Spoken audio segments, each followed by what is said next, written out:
can. We'll print the post across the bottom of the screen for you to come on board, the link. Please do it on Chrome if you want to come and join us. If you don't want to show your face, you can literally just be the voice in the background. We'd be more than happy to see you. So before we get into the panel and before we get into all the joys of spring, let's do some housework and then we'll crack on with the show. Again, welcome to all that's watching across the platforms. Thanks to all the mods working in the background. Don't forget to smash that like button if you enjoy the show, or dislike if you don't. It just helps us get further as a channel to other NUFC supporters. Subscribe, it's totally free. Hit that bell for future content. We do 7 days a week, so as soon as we upload a video, you will be notified. If you want to support us and help us grow, you can become a member for a small monthly fee, and that will give you a chance to win a prize at the end of each month, which we've still yet to do this month. So I'm sure we're going to do that tomorrow. So if you get on board today, you've got a chance of winning.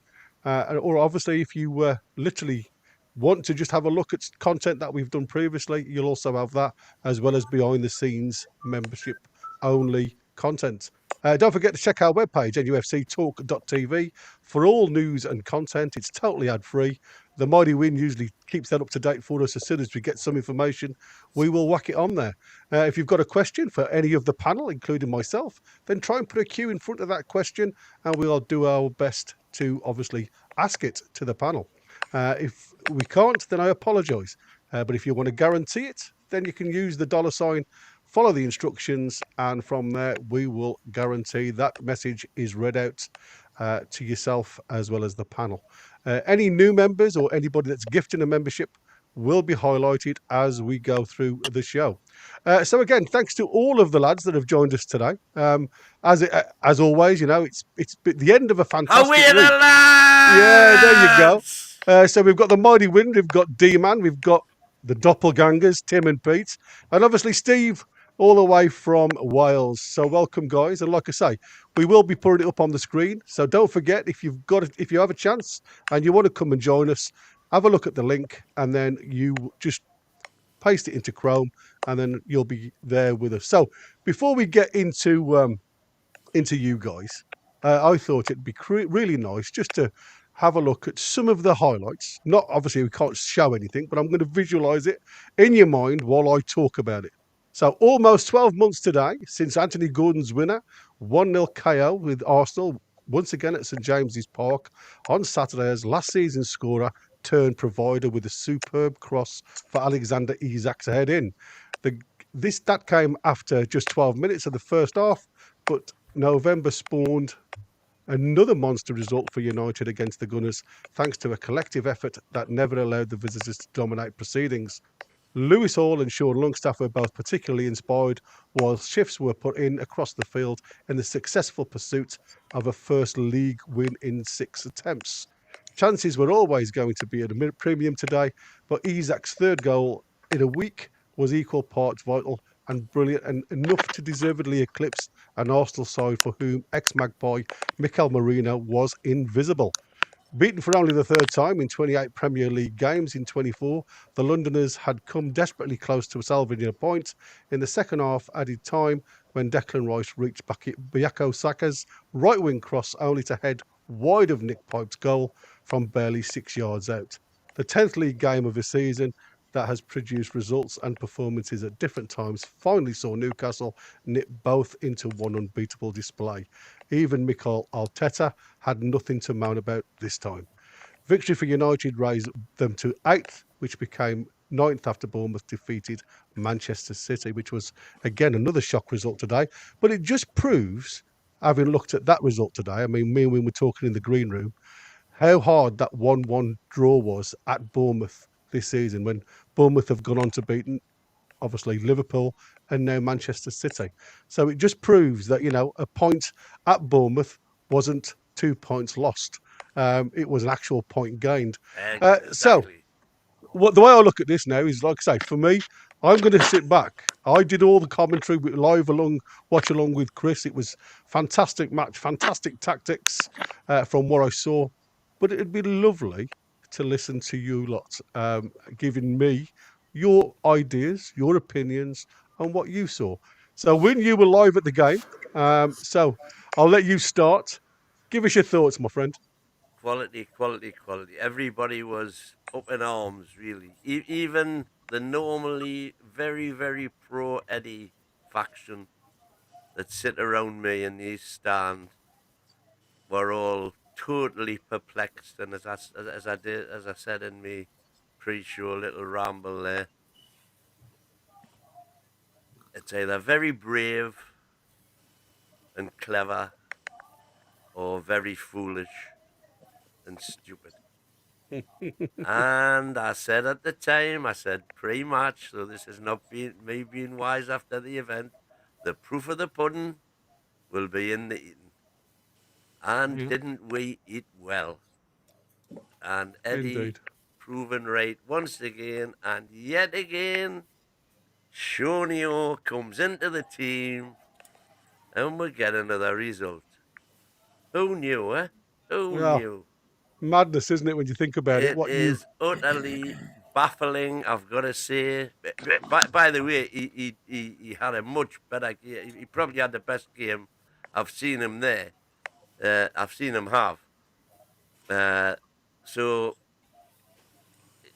fair play to him. At least I could see what he was doing and contributing to today, which is sometimes sometimes I can't. But well done, Eddie, getting it right.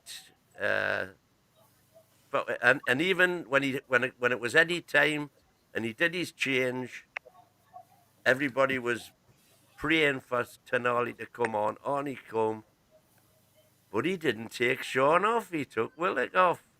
And so that was another problem that Arteta probably didn't think he was going to have to solve because it's all become so predictable.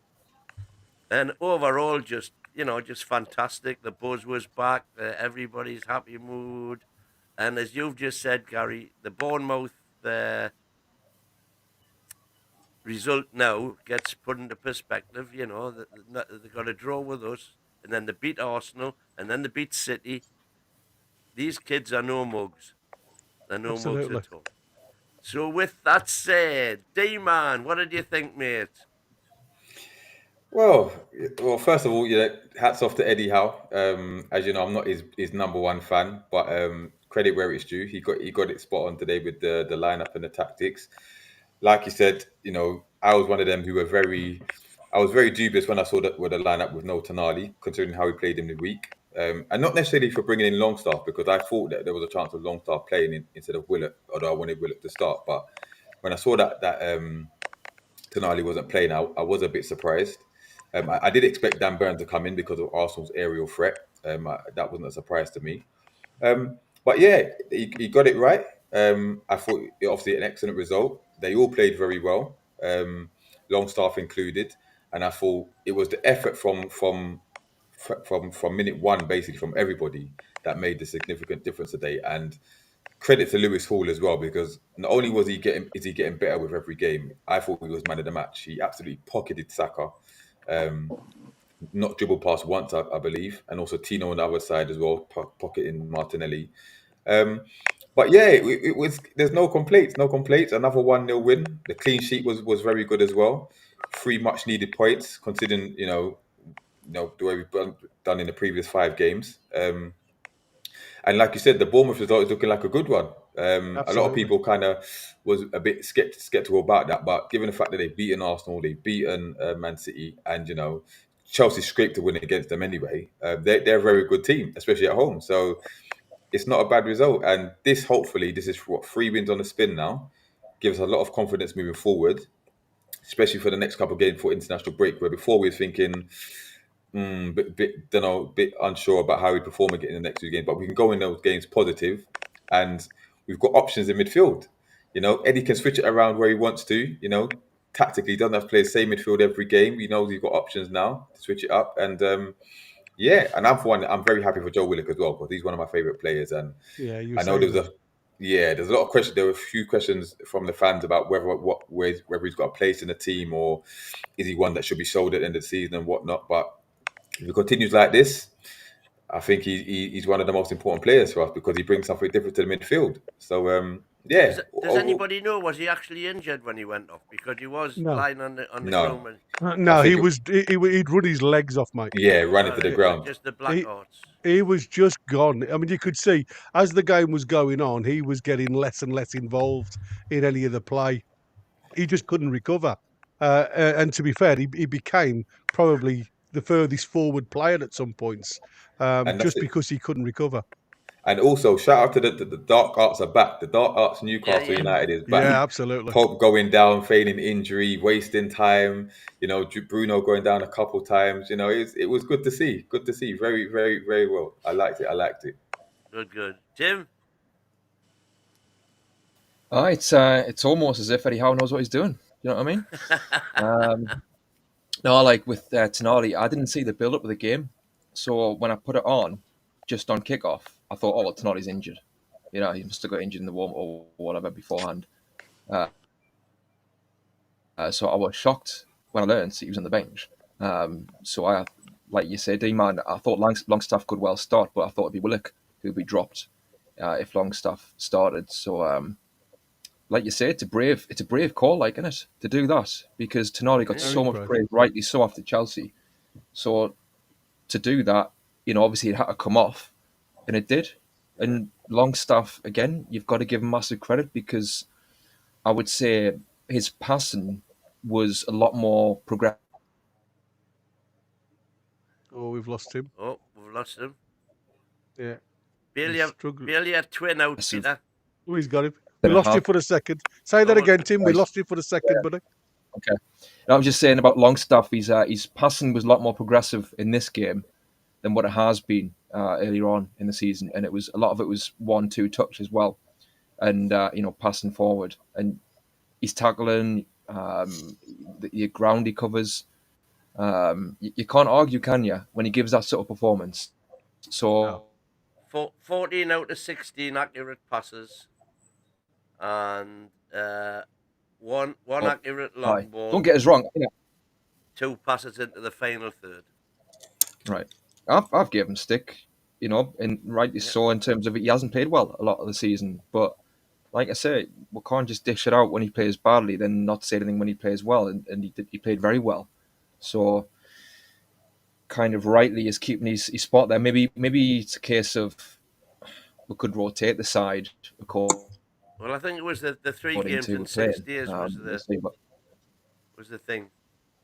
But the other thing about Eddie making the decision, for me, I was petrified, because it was putting a whole lot of pressure on Longstaff, because you knew for a fact if he'd cocked up, the first involvement that he had, if Longstaff had cocked it up, the crowd would have been on him like a ton of bricks, and the mood could have got very, very nasty.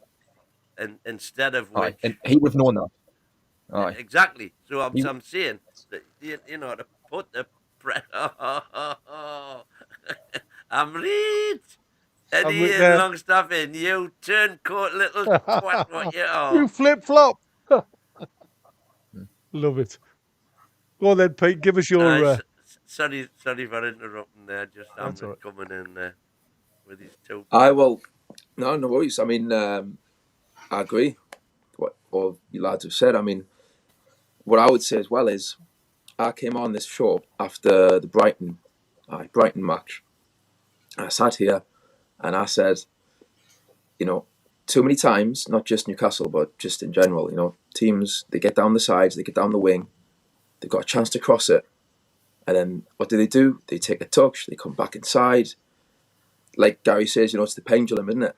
And I called it out after the Brighton game, because we were kind of being too predictable. And this goal today, it was just like, it's just so good, isn't it, to see like a throwback like that, where the ball gets played down the wing. A lot of players would have took a touch, guarantee it. Like, that's the way it is now, the modern game. But Gordon, I'm so glad quality cross, wasn't it? It was like, no hesitation. First time, if you take a touch there, then obviously the momentum goes, and then the defence gets set.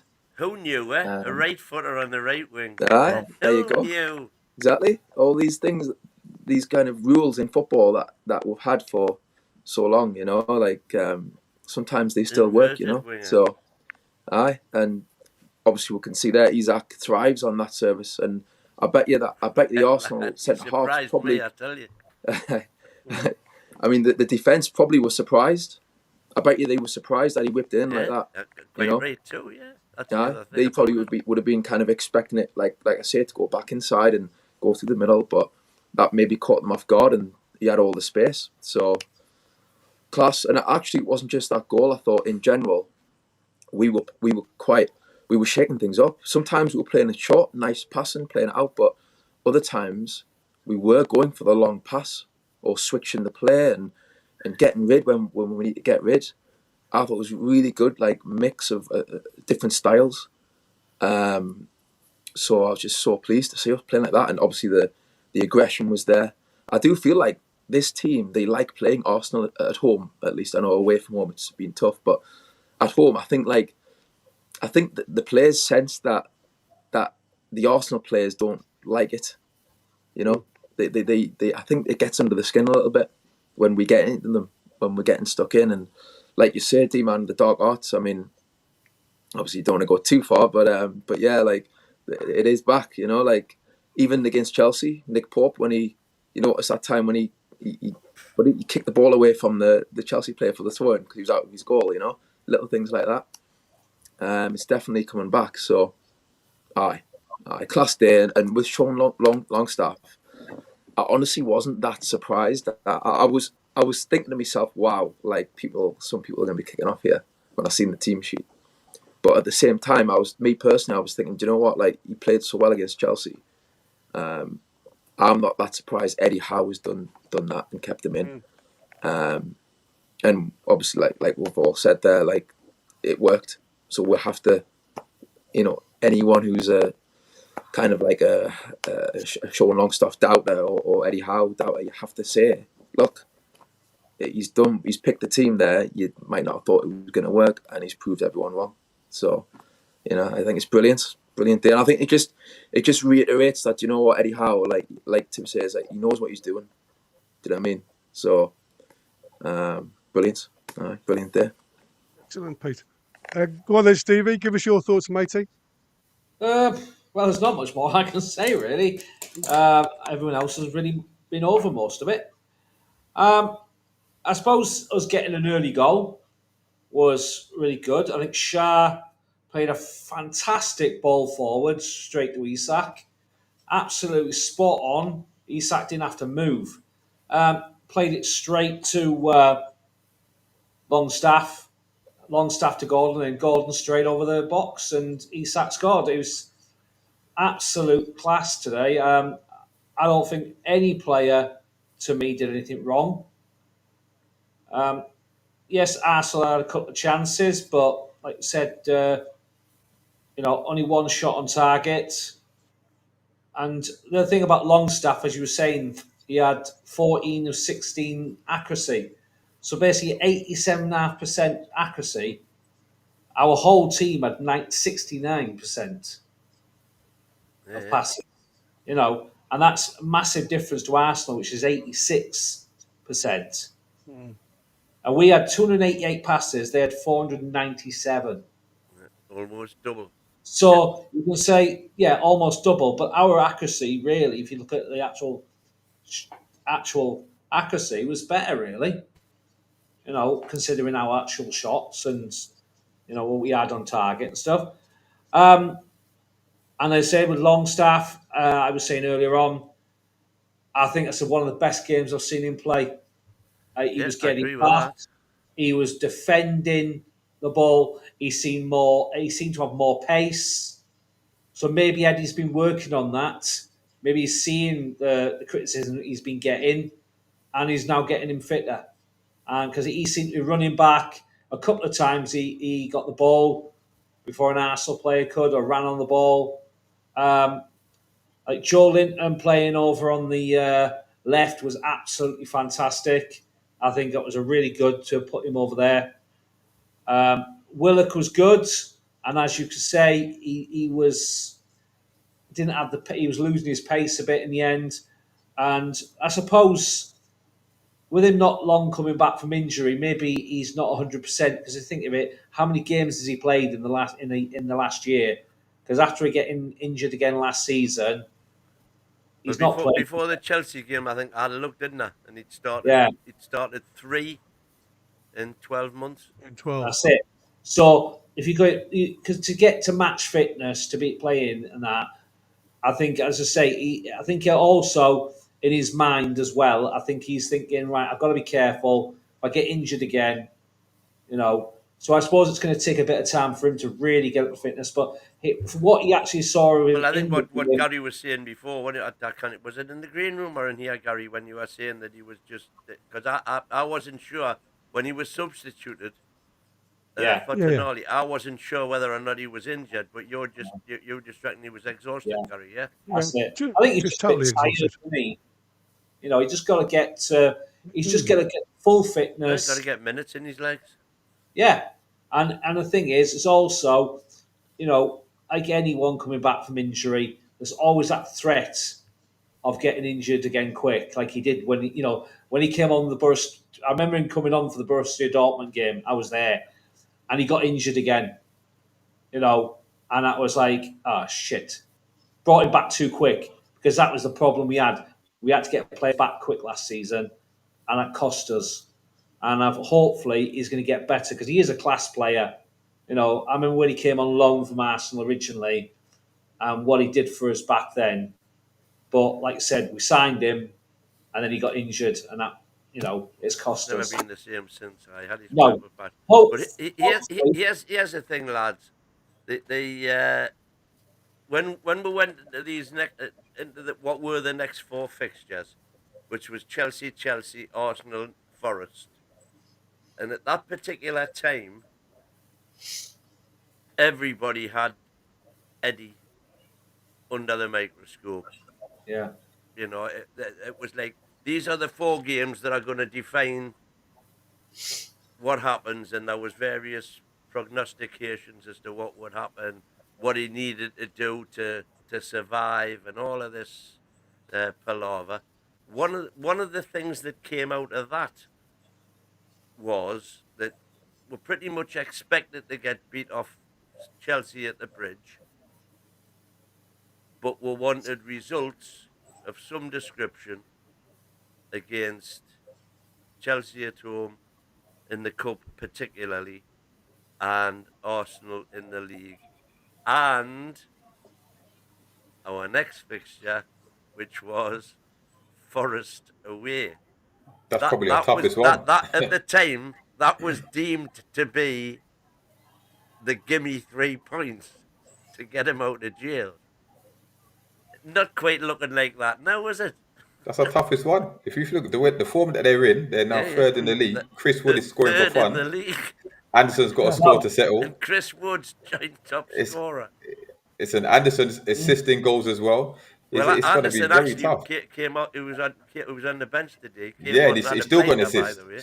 Yeah, still got an I always, assist. So always it's said going to. Wood.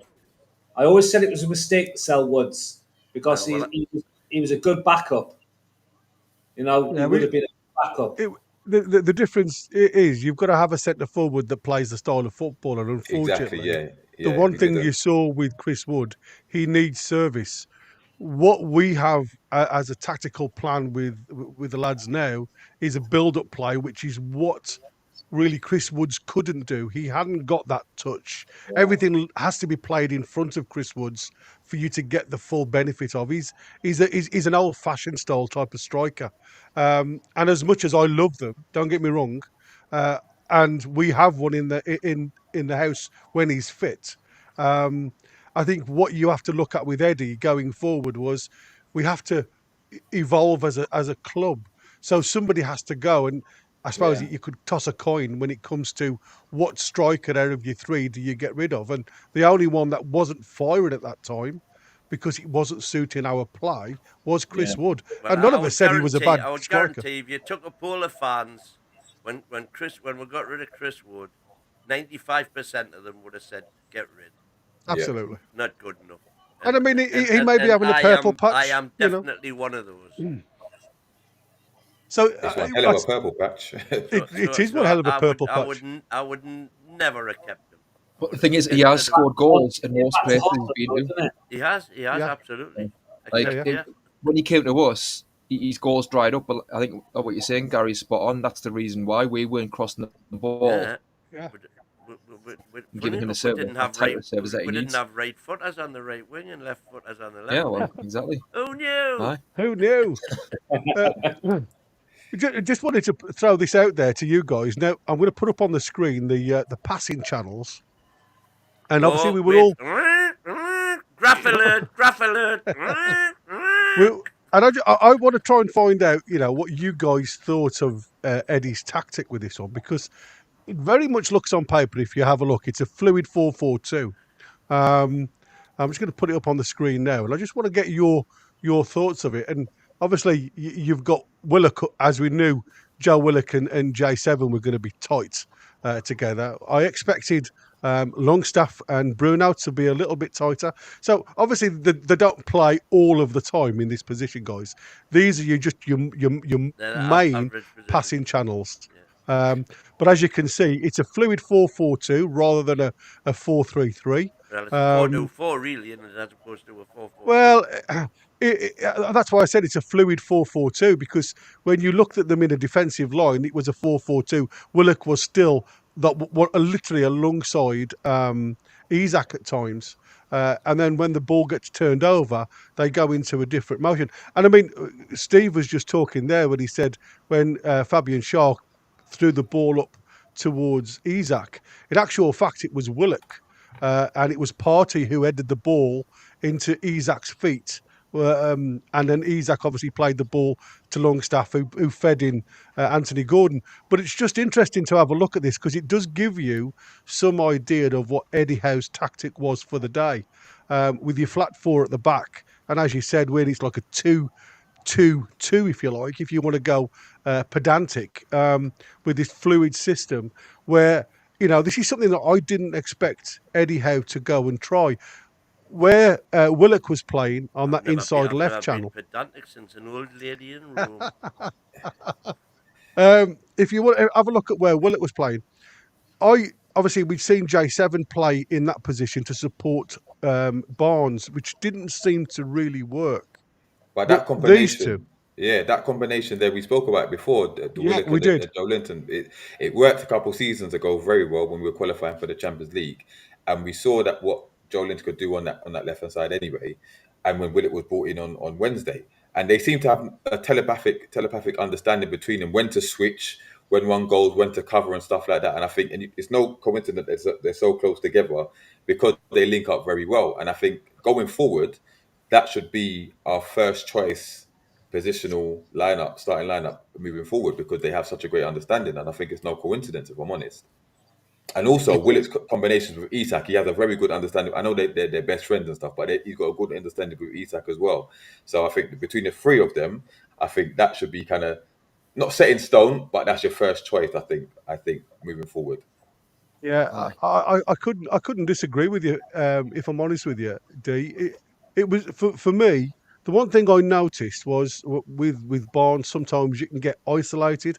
The obviously idea of the tactic for Eddie, having looked at it again, and I mean, don't get me wrong, I haven't watched minute for minute, but I've skipped through certain points of play, and it looked very much to me as if Eddie wanted the width of the pitch in attack, and he wanted us quite narrow in defence.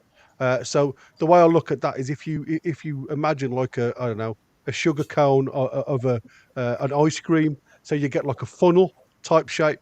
And the idea of that is obviously to try and narrow the passing channels, which seemed to strangely the way I saw the game was Eddie was quite happy because quite often I saw Saka on his own, and when Jesus came on in the second half, him alone on his own waiting for the ball on the wing, and the same on the other side with Martinelli.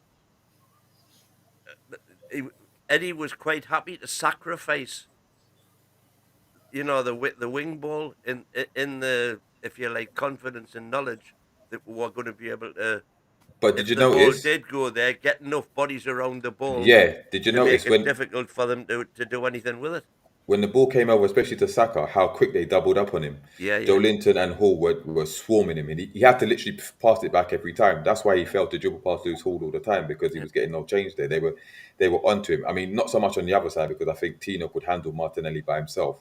But Saka's the danger man, and they identified that very quickly. I thought that was a very good tactic Honestly, as I well. think if you take Saka out of that team, they've got no creativity at all.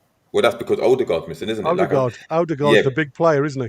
yeah, because he's not there, they have to go to their wings, and that's why they brought Dan Burn back in, because of the aerial threat they That possess, is their and they haven't go-to got the excuse pace. today. The go-to excuse is if we'd had Odegaard, we would have won.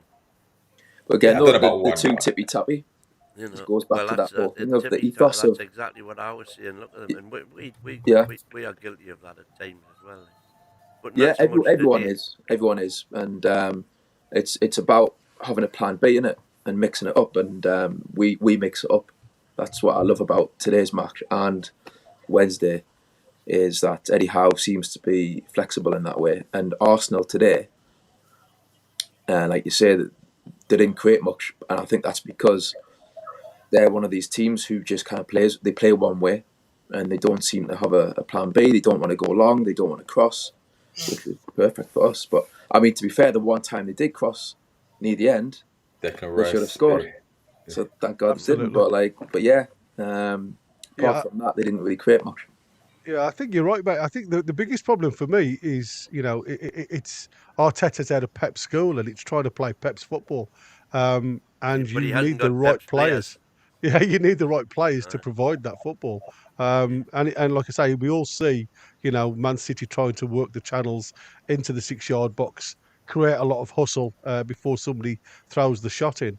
But I just think we defended so well in a 4-5 or a 5-4, depending on, like I say, this fluid movement of players. When you'd got the deep runners from Arsenal, you'd got players following the runners, which is something that for me, when we went through a bit of a dry spell, was our main problem. We were getting overloaded in areas.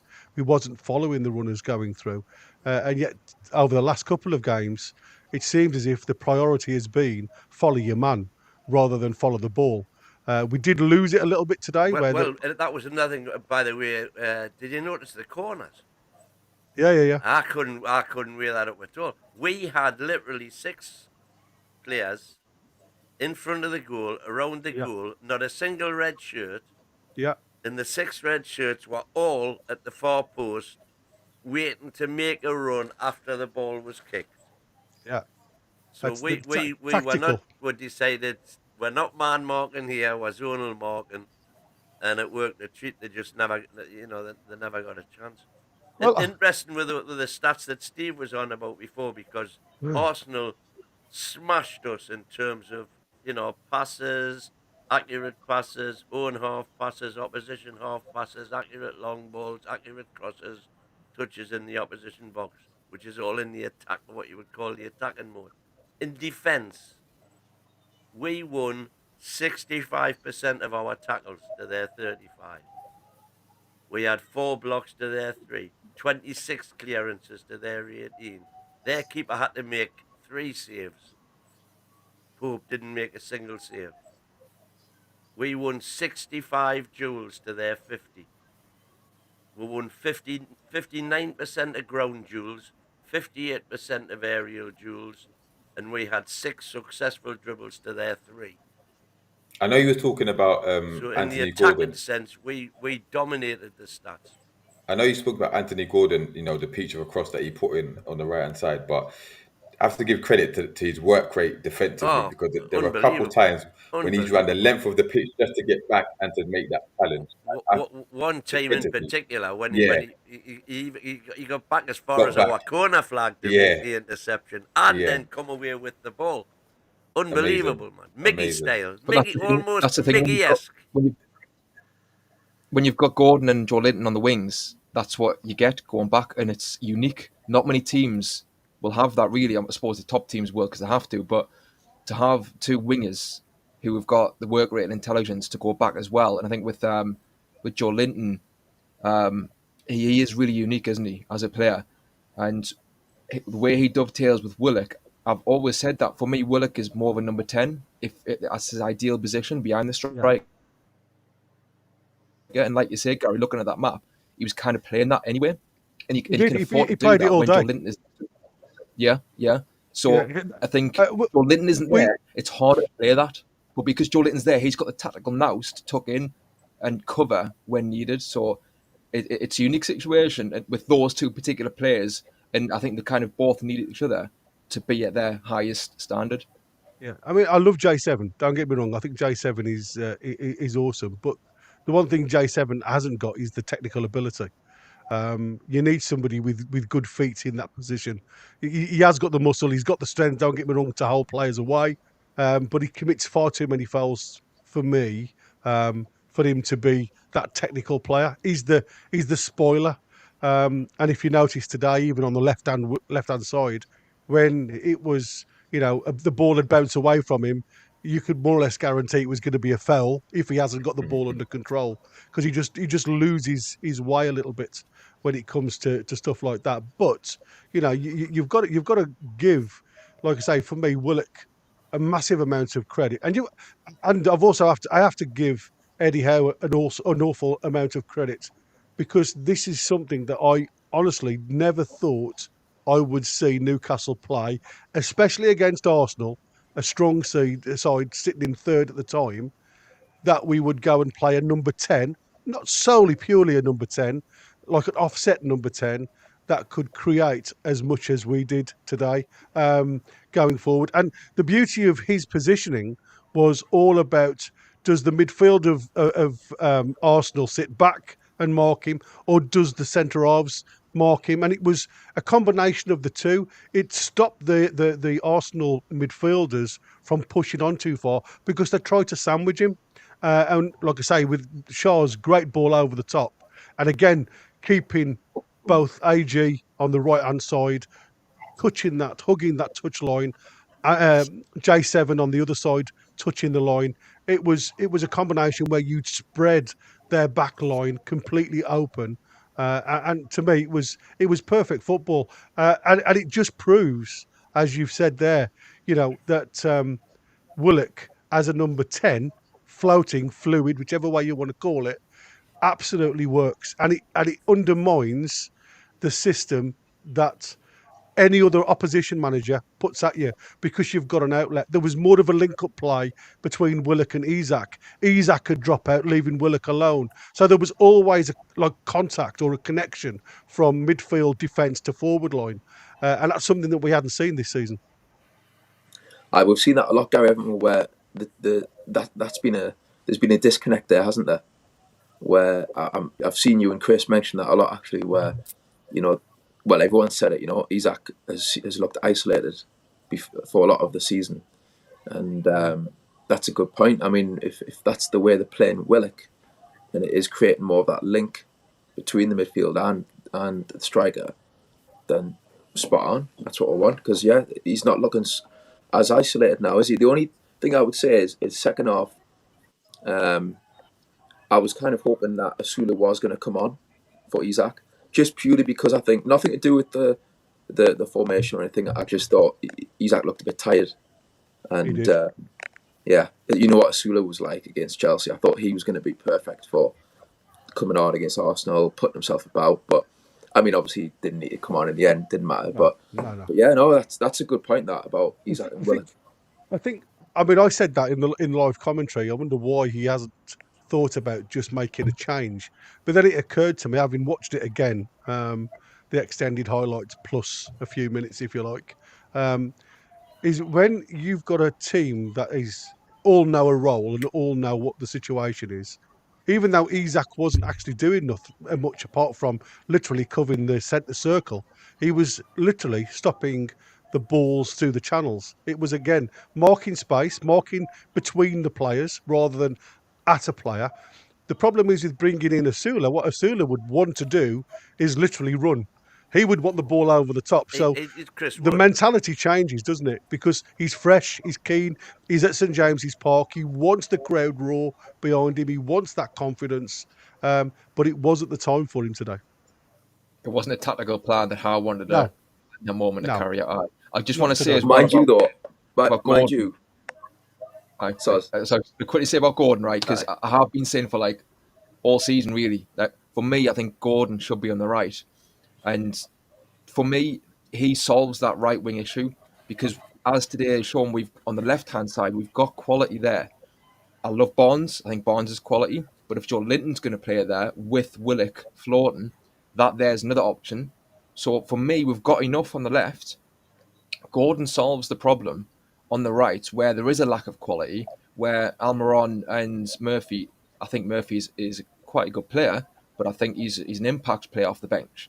But if you've got Gordon starting there more often than not, it solves that dilemma. And there's a balance there. And all of a sudden,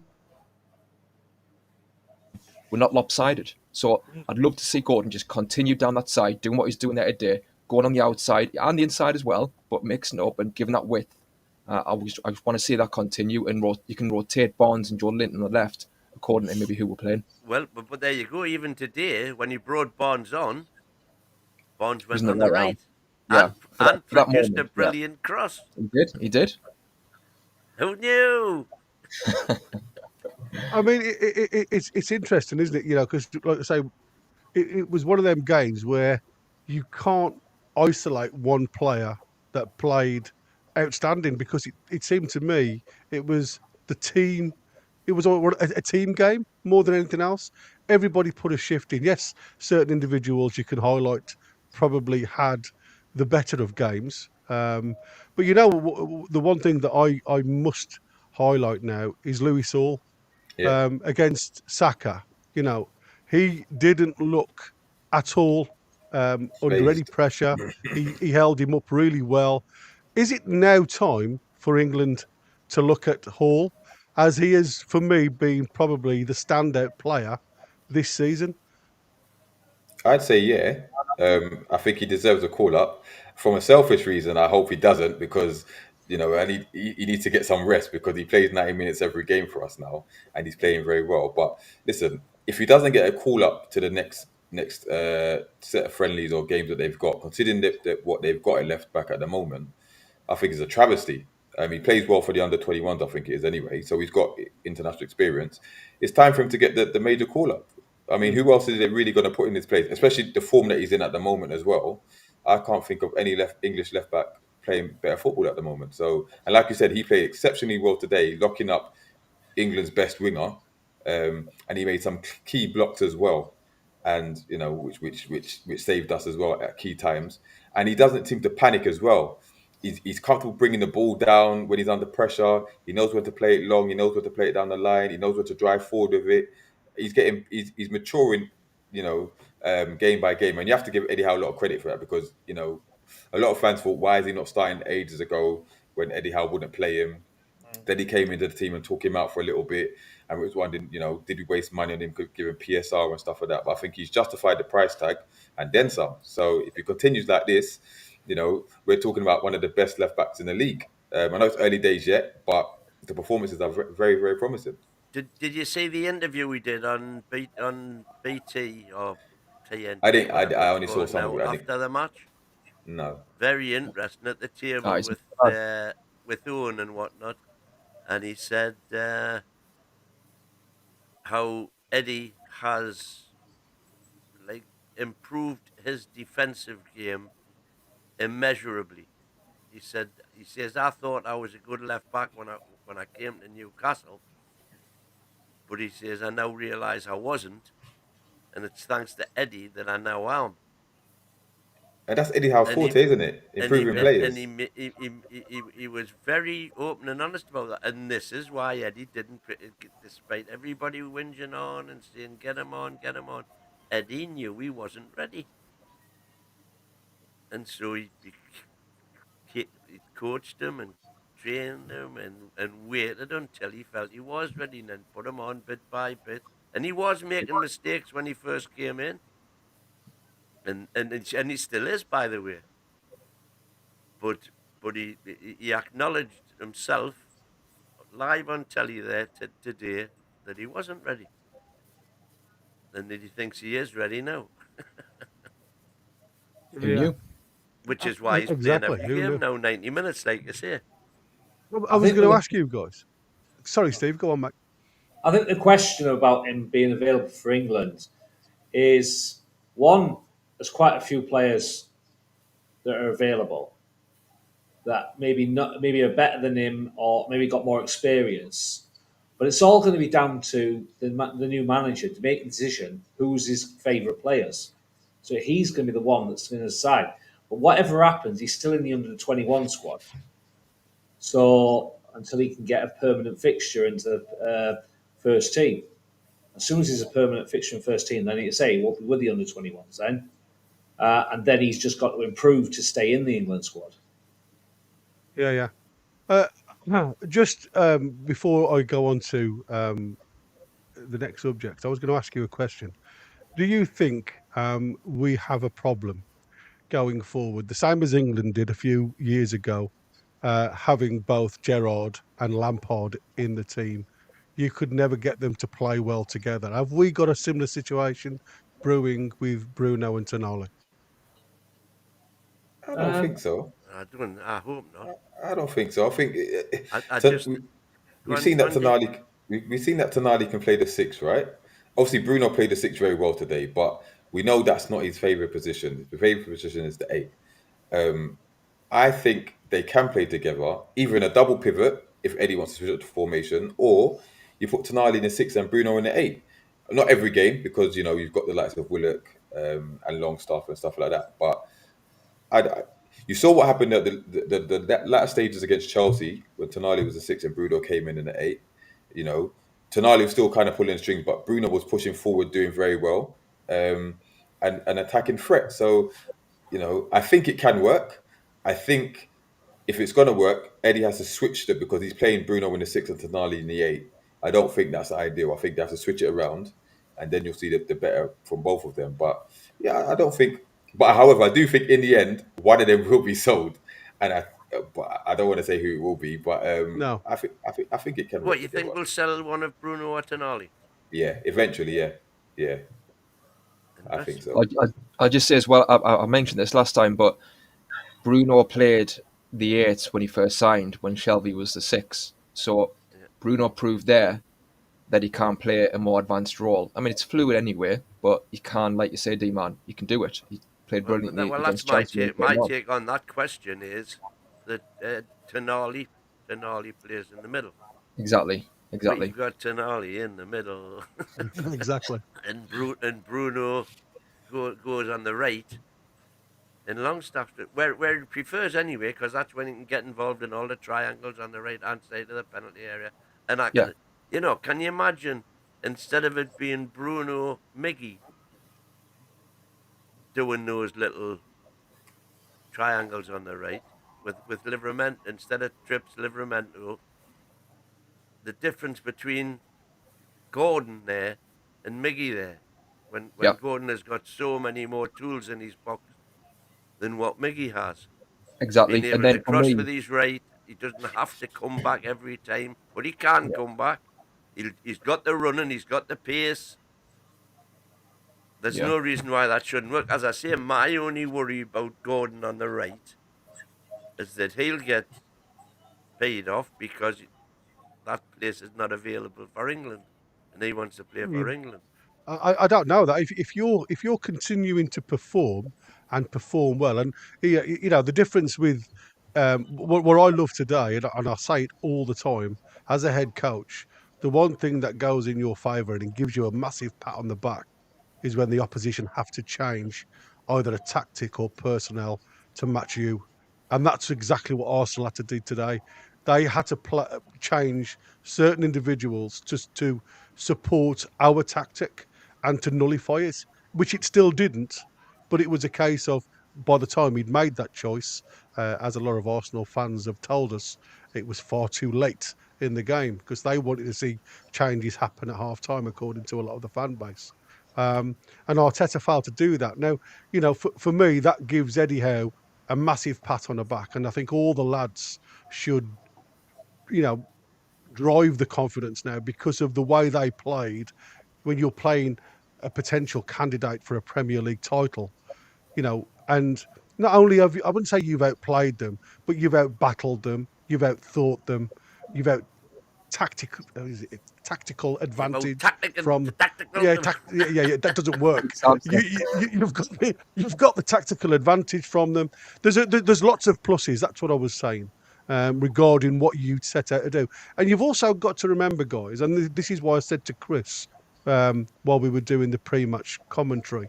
I think, you know, when you look back and you've only got one day to work on a tactic to go against the Gunners. Now, obviously, when we all looked at the team sheet, Chris was saying, "Well, I can't understand why he's changed the team. Why isn't Tonali playing everything else?" And I said, "There's a chance he's gone back to the good old days. He's gone back to a team that understands each other's role, apart from obviously a couple of players, but he's gone back virtually to an older team, a team from a couple of seasons ago that all knew their responsibilities and roles within that team." And I think it worked absolute treat. It wasn't the fact that he needed to open another tactical book. It wasn't the fact that he needed to bring all the players in to try and get them to work into a position. He'd actually got a team from previous that could just slot into them roles anyway. And I think that, to me, just showed exactly what Eddie Howe thinks about every single match. It's not just the one match, you know, he'll look at the tactical advantage of what Newcastle can get against the opposition at an every match event. And I think that showed me today exactly where Eddie comes from. I don't know what's happened to him. I don't know whether he fell off his chair. But I was just going to put something on the screen. I hope you guys can see that. I mean, somebody had made a little meme saying, "Is the ball out, ref?" Yeah, it's brilliant. But the reasons why I love this, and obviously this is, you know, where we were all saying about Anthony Gordon not being able to break his stride. This is the cross for the goal, as you can see.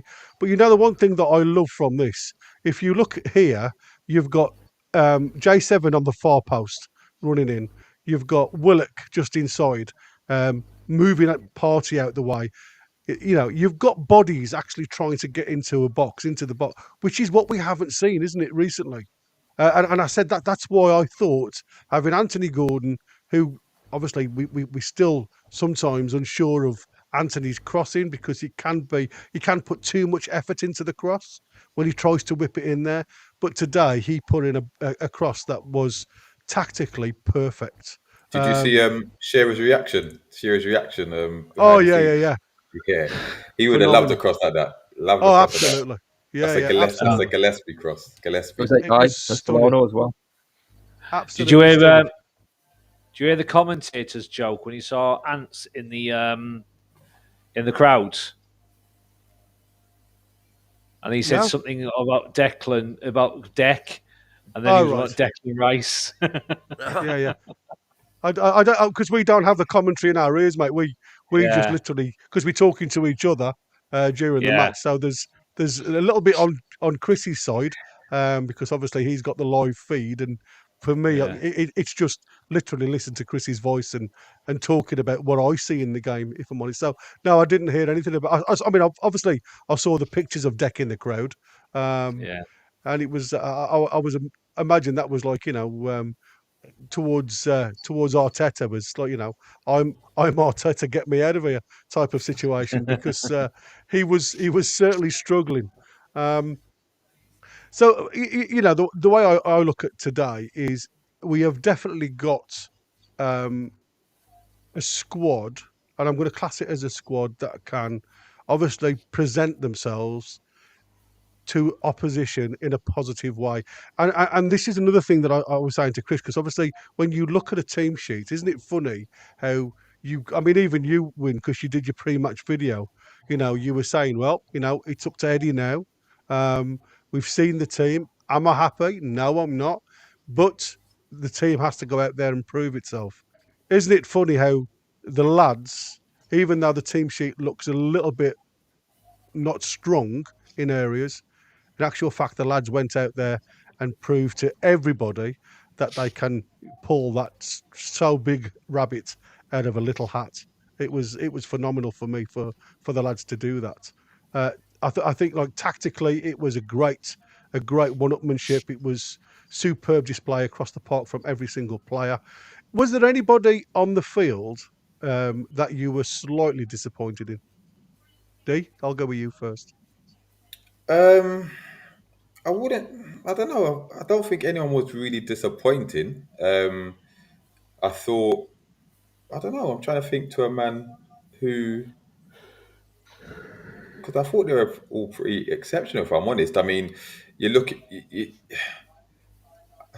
I mean, of the back line, I thought the fullbacks were the standouts. Yeah. You know, the centre backs did their job. They weren't spectacular, but they did their job. Same with Nick Pope, but he wasn't really troubled. He still worries me at set pieces, though. Nick Pope still worries me at set Yeah. pieces. You know, Yeah. he seems like when he should be catching it, he tries to punch it. When he should be punching it, he tries to catch it. You know, and he's not as commanding in the box as he has been previously. You know, that to his maybe him, he worried me a little bit. You know, Declan Rice could have scored at the end. Should have scored at the end. He should have. Yeah, absolutely. Yeah, and it would have left him in no man's land. So maybe Nick Pope, I suppose, but then he's kept a clean sheet, so you can't really be too harsh on him. Well, we all know what Nick Pope's delivery is like with his feet. It's just non-existent, isn't it? Yeah, I will say. Did you see one in particular where he kind of in the second half he sliced it clear, but it was almost the perfect ball, almost the perfect ball to either it was J7 or Gordon, as it turns out. Yes. I think it was. I will say it was almost perfect, and if he just controlled it, we would have been at we had 4-on-2. I think Tonali, when he came on and he got a booking very early on as soon as he came on, I thought that was a bit of a rash challenge. Sometimes he seems to be a bit gung ho, sounded like Joe Linton-esque with his tackling. So maybe if I'm going to be really harsh, maybe Tonali. But yeah, I think maybe Nick Pope. If you have to really pick one, I'd say Nick Pope. Okay. Win.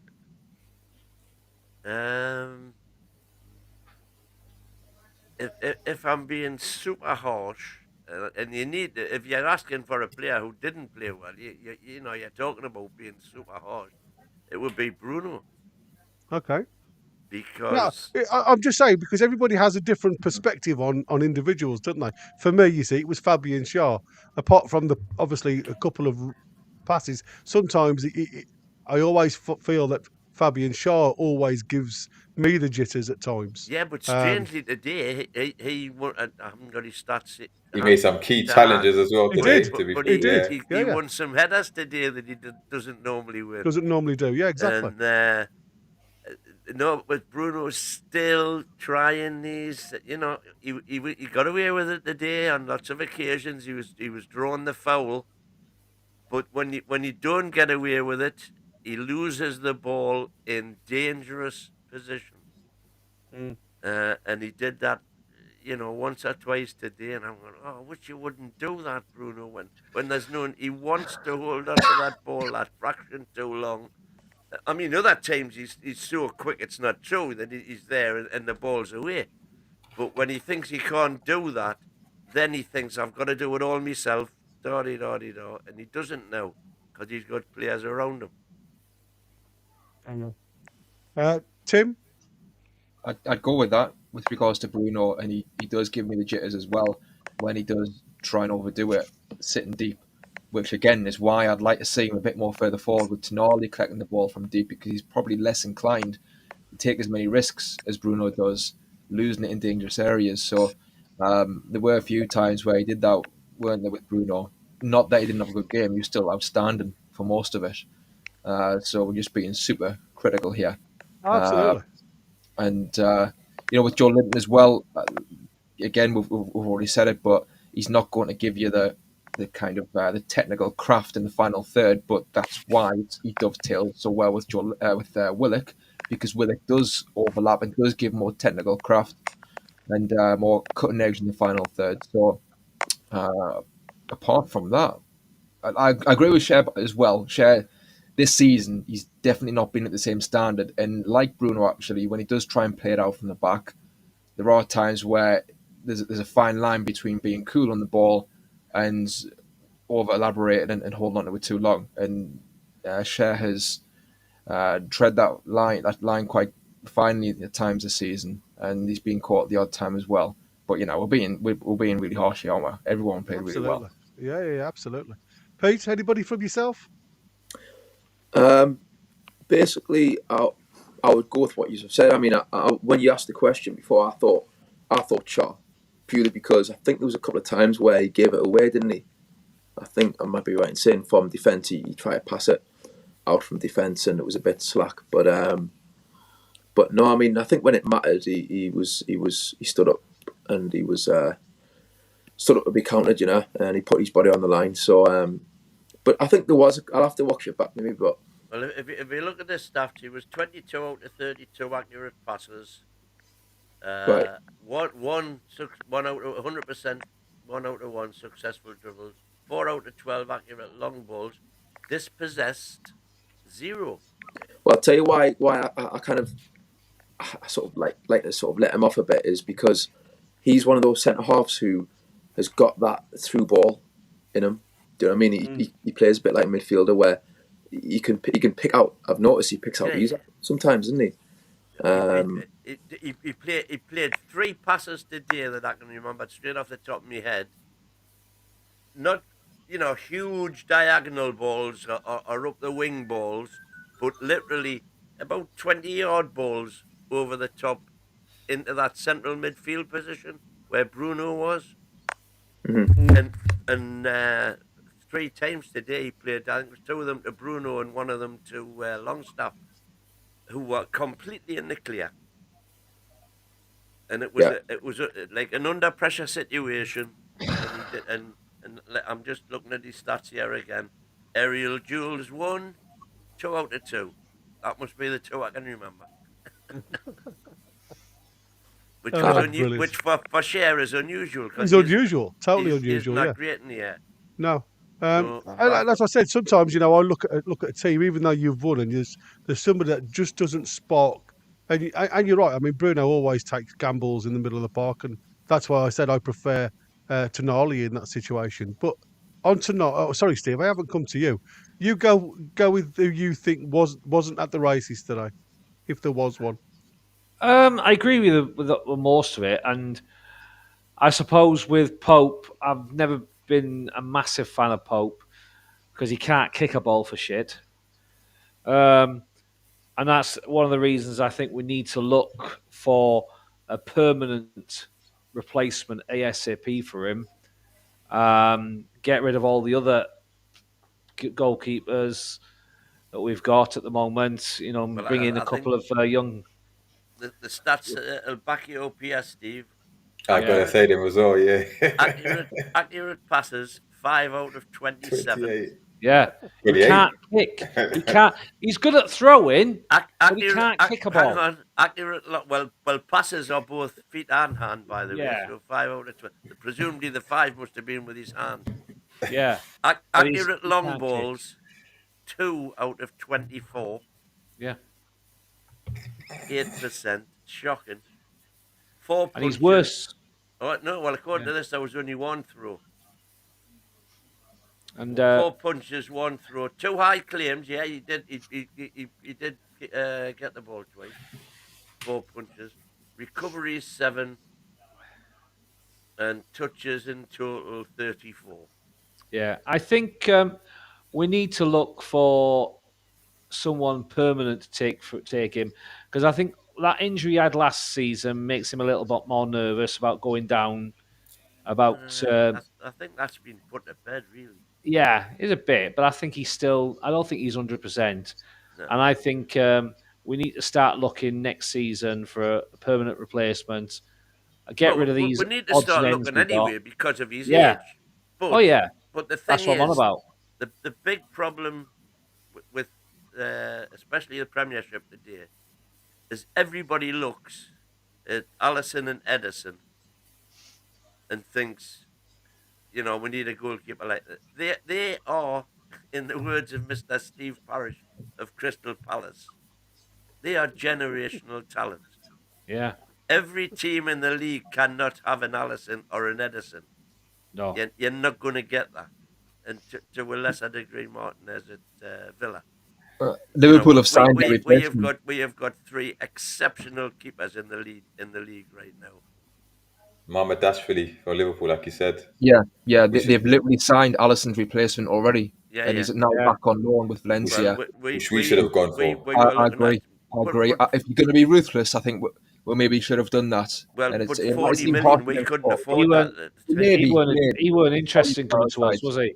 As soon as Liverpool was there, he weren't interested in going to us. But that was before us. We didn't go. We had the opportunity. Yeah, we before Liverpool even came in for him. We couldn't afford the money. We were linked to him. But we looked at James Trafford instead, the Burnley one that let in goals for fun. You know, I mean, it's. I tell you who is impressing me at the minute, mind, Hermansen at is it Hermansen or Herdinson or something at Leicester? Leicester. Yeah. He is playing out of his skin, by the way. Yeah, he's certainly throwing himself around a lot, isn't he? But and again, you know, you're looking at Leicester, who very much like Sheffield United last season. You are going to get the brunt of a lot of attacks, aren't you? But yeah, you're right. I think he's plenty of work to do. Yeah, absolutely. I think he's doing a grand job. When Leicester played Arsenal, he was absolutely sensational. Yeah, did you see that pass back that Gordon done? Christ, yeah. Oh, God, yeah. Let's just kick it out for a throw-in, lads. Talking about heart and mouth, dear me. Yeah, absolutely. Crowd gasped when he did that. Right then, Will, I'm going to let you do the messages, buddy. The start. I've started a few. Right. And then we'll call it a night, I think. Don't forget, lads, if you're interested, we've got the player scores coming tomorrow. We're going to do the full, because obviously Chris wants to be involved in that. So we're going to do a jumper night, and we're going to do the scores tomorrow. A what? A jumper night? Yeah. So not in the school jumper night. We're going to a jump at night to do the scores, not jumper night. So tomorrow night, Steve, we're going to do the scores tomorrow, not tonight. Oh, the players. Right, you're going to jump tonight, as you're going to do it tomorrow, right? I get what you mean now. The Bournemouth result was. I'm not expecting you to wear jumpers, your Christmas jumpers on the show. I know. Oh, this is Chris still on his high horse. The Bournemouth result was bad. Well, you see, it wasn't bad, Chris. Seriously good defend today, absolutely. Reed. Tanguy Vivid. Longstaff, definitely one of those players that is enigmatic. Oh, I see. I will give him credit. Not his biggest fan either. Credit where credit is due. I think there's a lot of people got to eat a little, even if it's just a nibble of humble pie today regarding Longstaff. Gordon put it on a plate for Willock and J7 against Chelsea as well, playing on the right. Held Cesar. Sean, good evening. Arteta, after wiping the tears from his eyes, said we stopped playing after the goal, kept stopping the game with fouls. Little horrible short-horse cretin. That's a nice, succinct description of Arteta there. Eddie and his team had a blinder. Credit to the coach. This team is playing the way that got us Champions League and will do so again, Neil. Stick with your die, that's what he's talking about. We could even switch J7 on the right as well and play Gordon on the left if neither are getting any joy. Seems more fluid with the players that started today. Indeed. That's true. AJ, what you've got to say? I was knackered just watching the work rate from the lads, wasn't it? But it was back to the good old days. Seriously, it was. The real JKO. When we signed Willock, he was played as an attacking midfielder, making late runs in the box when he scored 7 and 7. Had that scoring run. Happy to see him utilised as a 10 instead of an 8. That's Jefferson from the 90s Mags, by the way. So there you go. Welcome, Jefferson. And by the way, 90s Mags. Follow them. We need to get Jefferson on with us, D. Yeah, he's ready to go, man. He's ready to go. He's more than welcome, buddy, to come along. Send us his details, D, man, and we'll get him on, man. Yeah, no worries. I could never remember who Jefferson is. You always sit in the middle. Is Jefferson to the left of you? He's to the right of me. With Oh, your he face wants on it. Eddie Ever Howe sit to out, the doesn't left. he? He's Yeah, constantly yeah. Eddie To out, the man. right Yeah, of me, he's stuck very Eddie in the out. middle with you. I'm not sure I should have him on the show now. No, I'm joking. He's more than welcome, mate. Yeah, glad to come on. Davy T, the thing is, we have versatility. It's taken maybe a bit of a mini slump for Eddie to change things, but looking at the squad, when fit, we are a very good team. Well, Davy T, the whole point is, you're saying, yeah, it's taken maybe a bit of a slump, but Eddie has never had, until right now, he's never had the ability to change things. We simply haven't had the squad. When seen Burnshaw and Longstaff in the starting lineup, I thought, yeah, we'll go again, but was proven wrong. Big man for saying so, Tangy. Big man for saying so. Again, 3 Bruce era players. Today has shown me that we can win the Carabao Cup. Our energy looked to be back. That's what Carabao gives you, energy. The big plus about Hall is that he plays in the black and white. What more can you ask for? Not sure what you're about there, Sean, but okay. Anybody understand that a bit better than I do? No. No. His blood, maybe. Big plus about Hall. I haven't missed a joke or something, have I? He stays in black and white. Yeah, I don't. Yeah, I think he's saying, like, you know, he plays for us and not Chelsea anymore. It's like, you know, Right. it's a big Well, plus in about that all. case, He plays in black Sean, and I white. agree with you.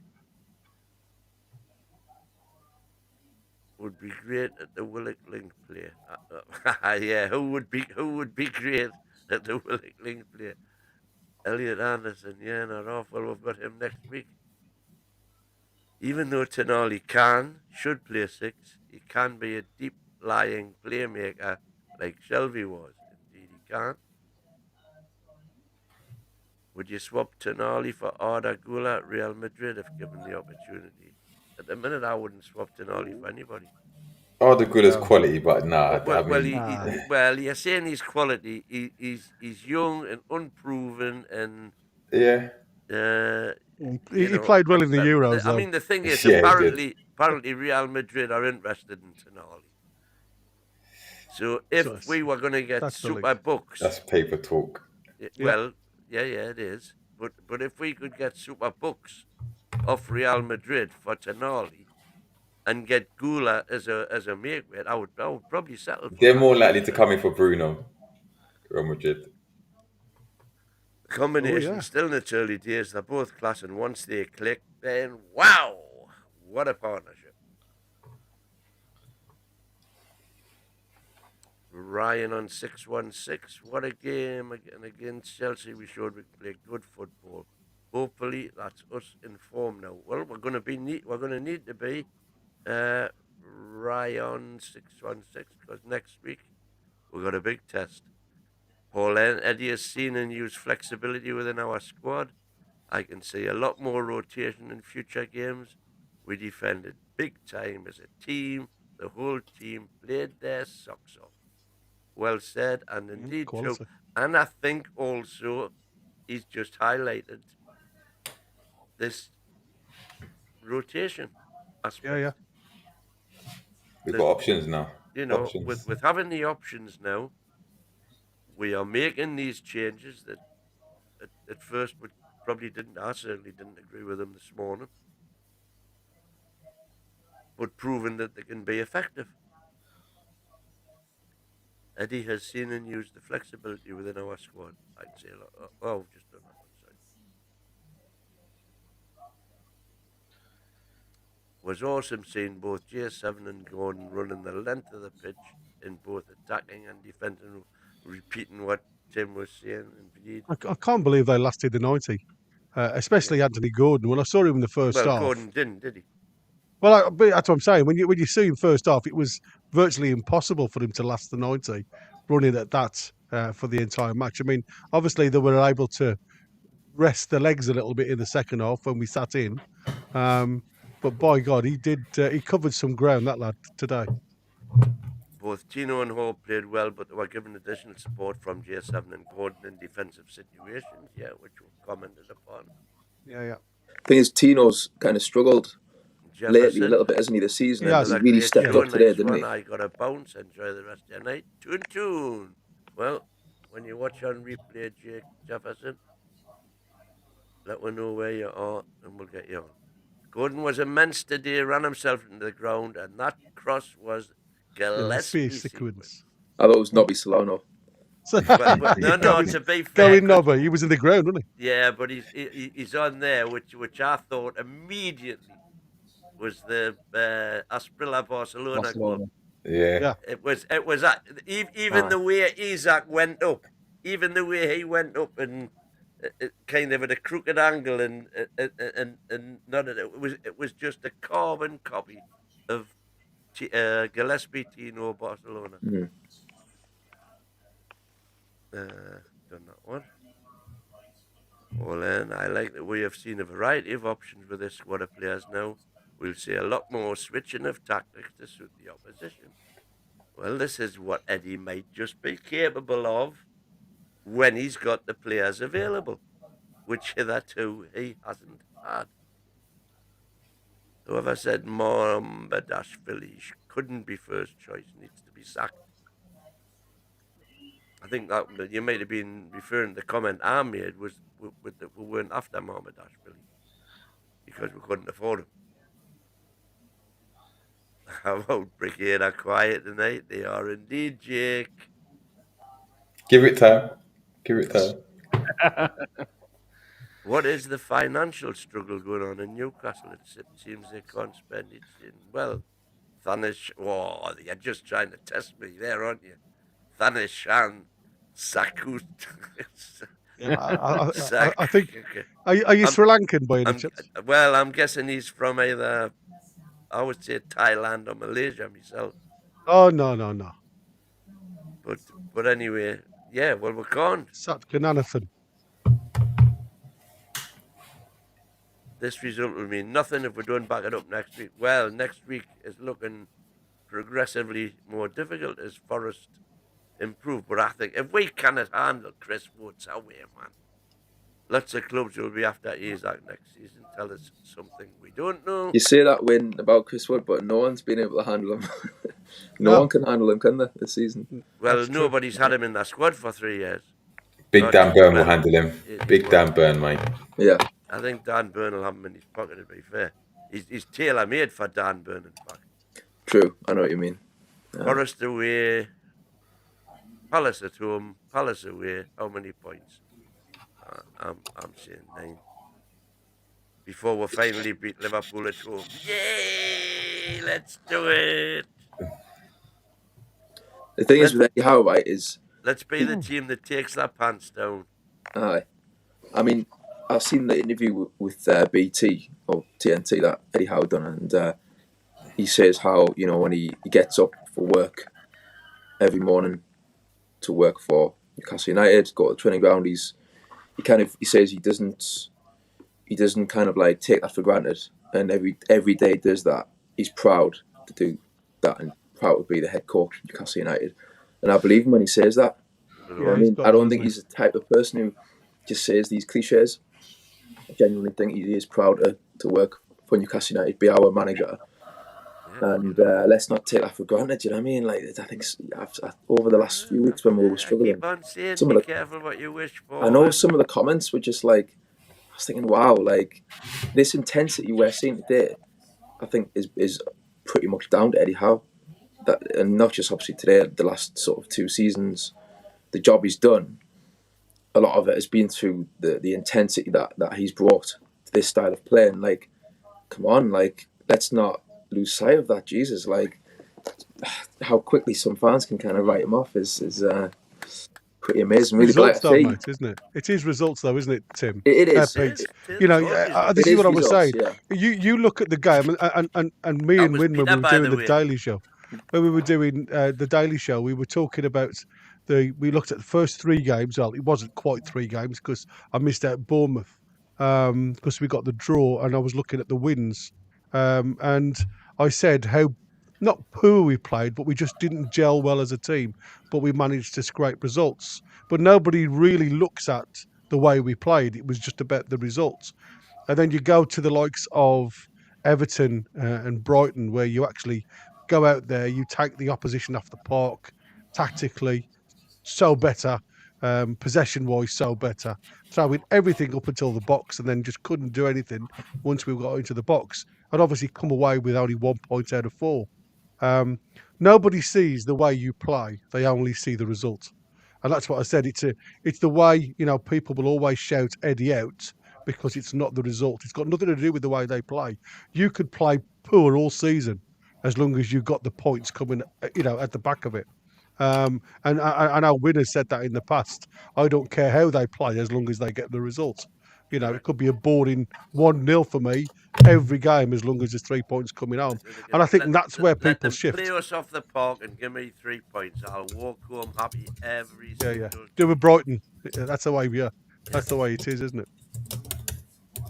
Yeah, well, that was all the start comments, lads. Any final thoughts? Any thoughts going into Forest? Although, we'll be doing the preview, so I think 5 penneth then.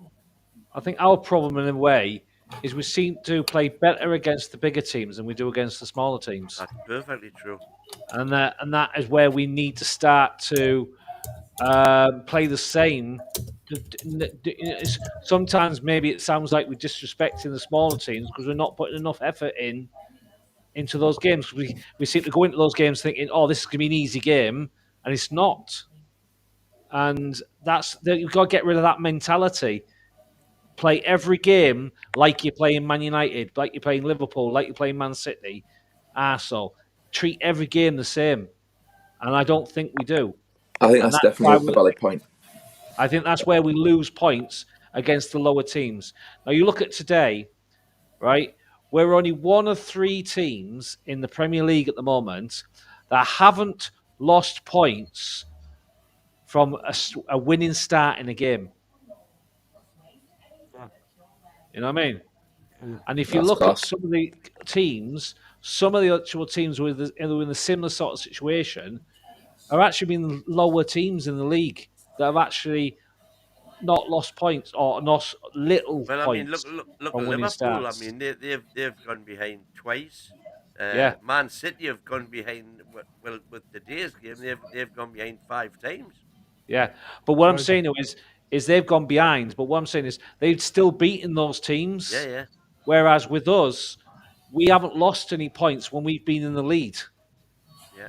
Yeah, and where we've none at all, we've lost no points at all. No one's come back and got in front of us. We've been in a winning position, and we stayed in that position in every game we played this season. When we get there, we'll stay there. Yeah, I think the next 2 games will show us where we really and truly are. Yeah. We've got to beat Forest 100%. We cannot walk away with that game without 3 points. You see, I think that attitude is arrogant, Steve. Yeah. We have got to. We're going to their home ground. Yeah, I know. They're in the top of the form that they've ever been in. It's the first time they've been in the top 3 this century. Mm. And you're saying we should go and get 3 points off Forest. Yeah. No, we should be. When they've beaten Liverpool away.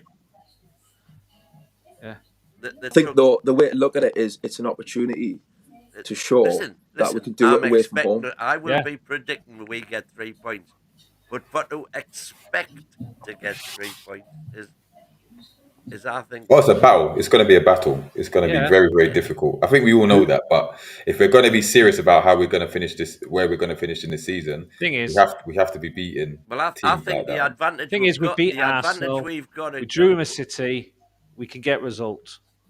I think the advantage that we've got over Nottingham that the other teams who played them this season haven't got is that we know all about Chris Wood and we know all about Elliot Anderson. Yeah. So we know what to expect. Well, especially after last time when Wood annihilated us. Play them better than other teams have been able to. Because I don't think he'll have the space like he had against us at St James's Park again, to be fair.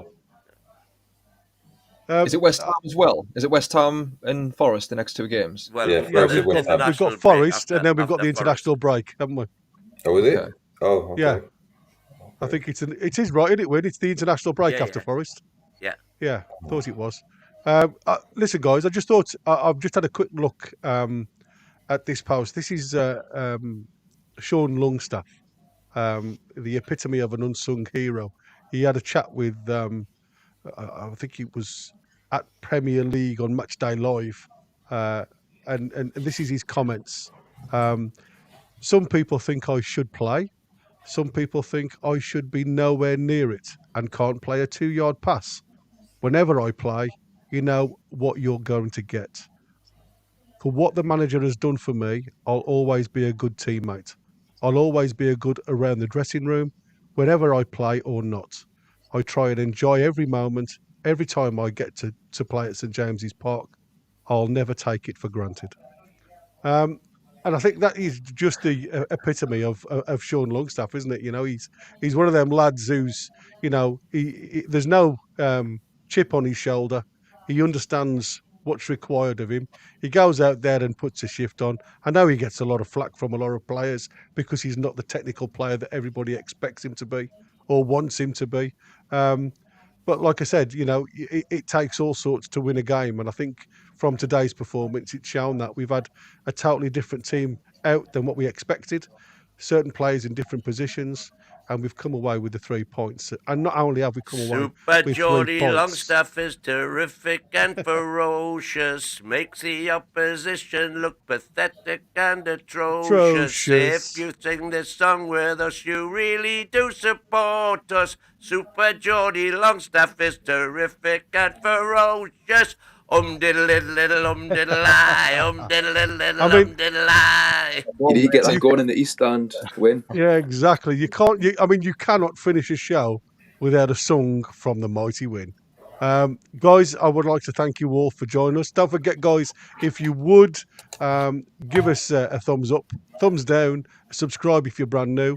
We're lovely to have you. Lovely to have all the lads in the panel. D-Man, the mighty, my right-hand man.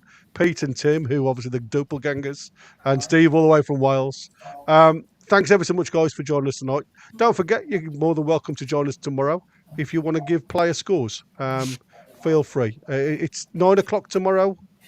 Is that right? I think so, yeah. Yeah, I think it's 9 o'clock. But like I say, if you're subscribed, you'll get the notification. Hit the bell. And all I want to do is thank everybody that watched us through today. It was a great watch-along. Great numbers as per normal. And to everybody in the chat tonight, again, thank you so much. Because, like I say, without you guys in the background, the show isn't anywhere near the same. But for now, to my panel members and to Newcastle United, how are the lads, lasses? How are the lads? See you on the next one.